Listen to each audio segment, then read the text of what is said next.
Welcome to a deep dive. Hey there. Today, we're really zooming in. Just one tiny detail, actually, from the World Vintage RC, the Tamiya Frog ORV chassis, specifically. Yeah. Those screws for the MR13 body mounts, they seem a bit long. Yes. That little detail. We've dug through quite a bit here. Builder notes, forums, assembly guides, like you said. And the mission. Well, first, figure out why they're like that. And second, explore all the cool ways the Tamiya community has tackled it over the years. It's quite a range. Okay, let's get into it. So you've got the Frog, classic kit, right? 80s original, or the 2005 re-release. Doesn't matter much for this. Right. Same distinctive ABS space frame chassis, that ORV platform. And you're building along, following the manual, and you get to installing the MR13 body posts. Step, whatever it is. Yeah. And the manual calls for that specific screw, 3 by 10 millimeter self-tapping. Exactly. And you put it in, and the tip sticks out the other side of the chassis, too. Yeah. So the first thing this source has made clear is this isn't like a packaging mistake. No, not at all. It's actually completely intentional. That 3 by 10 length is designed specifically to pass all the way through the chassis tube. Okay. Why, though? It's all about getting the maximum possible thread engagement into that plastic MR13 part, biting into as much material as possible. So it's purely for strength then. Reliability. Precisely. Think about it. That body mount takes a lot of knocks, especially on an off-road vehicle like the Frog. Back in the 80s, the engineering priority was often function over form, robustness first. Cosmetic tidiness maybe wasn't top of the list. Exactly. Making sure that part stayed put under stress was paramount. So the exposed thread, it's just a consequence of maximizing that connection strength. A feature, not really a flaw from that perspective. Okay, that makes engineering sense. But you look at it, and the builder in you starts thinking, how can I make that look neater? Yeah, it's a natural reaction. And the sources show there's definitely no single answer people landed on. It really depends on what you want.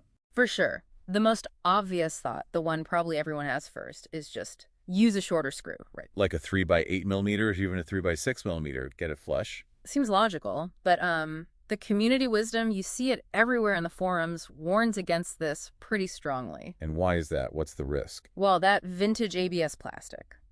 It's tough in some ways, but getting threads to hold securely, especially under load, can be tricky.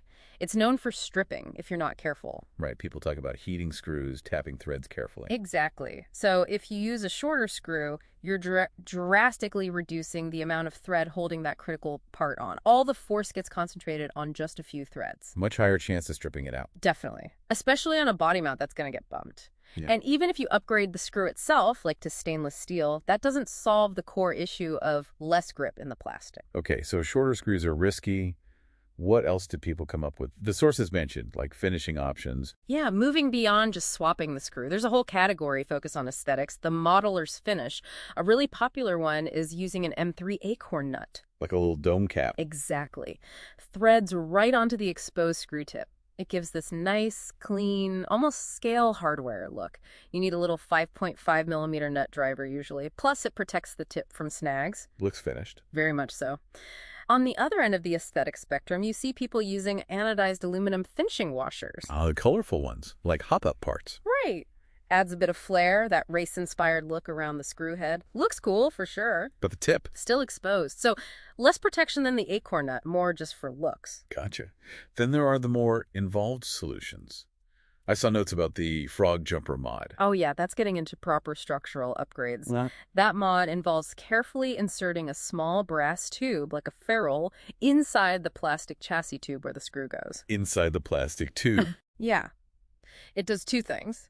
Stops the plastic tube itself from potentially crushing under the screw tension, and it gives the screw a durable metal surface to bear against. So you can tighten it properly, maybe even use a slightly shorter screw then, more safely. Potentially, yes. It really shores up that whole area. It's a clever structural fix, kind of hidden away. That's pretty cool.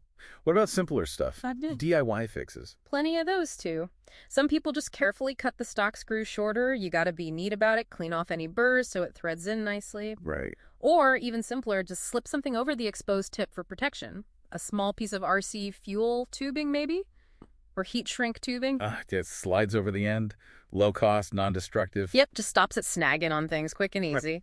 And there was one other, almost like a Tamiya Easter egg solution. Huh.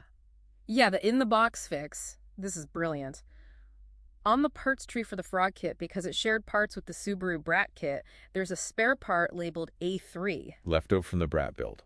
Exactly. And it turns out that little plastic A3 piece fits perfectly as a cap over the exposed tip of the MR13 screw on the Frog. No way. Yeah, it gives this really clean, almost factory-intended look, and it costs nothing if you still have the parts tree sprue.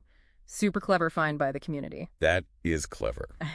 Okay, and finally, the modern frontier. 3D printing, of course. The RC community is huge on 3D printing now, especially for vintage parts. So people design their own caps. Absolutely. Custom caps, maybe press fit, maybe threaded onto the screw tip, maybe even integrated into some other scale detail piece. You can print them in PTG, ABS, whatever you like, any color. Ultimate personalization. Wow, okay. So from just using a shorter screw, which is risky, Right. all the way to internal brass sleeves and custom 3D prints, plus neat finishing touches like acorn nuts or even finding that spare A3 part. It really covers the spectrum, and what the sources, especially the community discussions, really synthesize is that the best way just depends on your goals for your Frog. Like if you're a purist, maybe. You might lean towards that internal brass ferrule mod for structural integrity, keeping the original screw concept but enhancing it.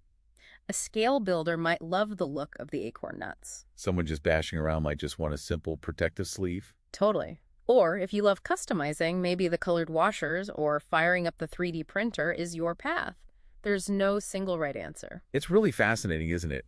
How this one small, deliberate engineering choice from the 80s prioritizing that functional strength has sparked so much creativity and problem solving within the community over decades. It really showcases the ingenuity out there. So hopefully you've seen now how digging into the why behind even a tiny design quirk can unlock this whole range of creative possibilities.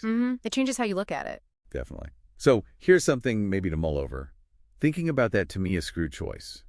Which design priority speaks more to you? That original 80s focus on maximum brute strength through the material, even if it looks a bit unfinished?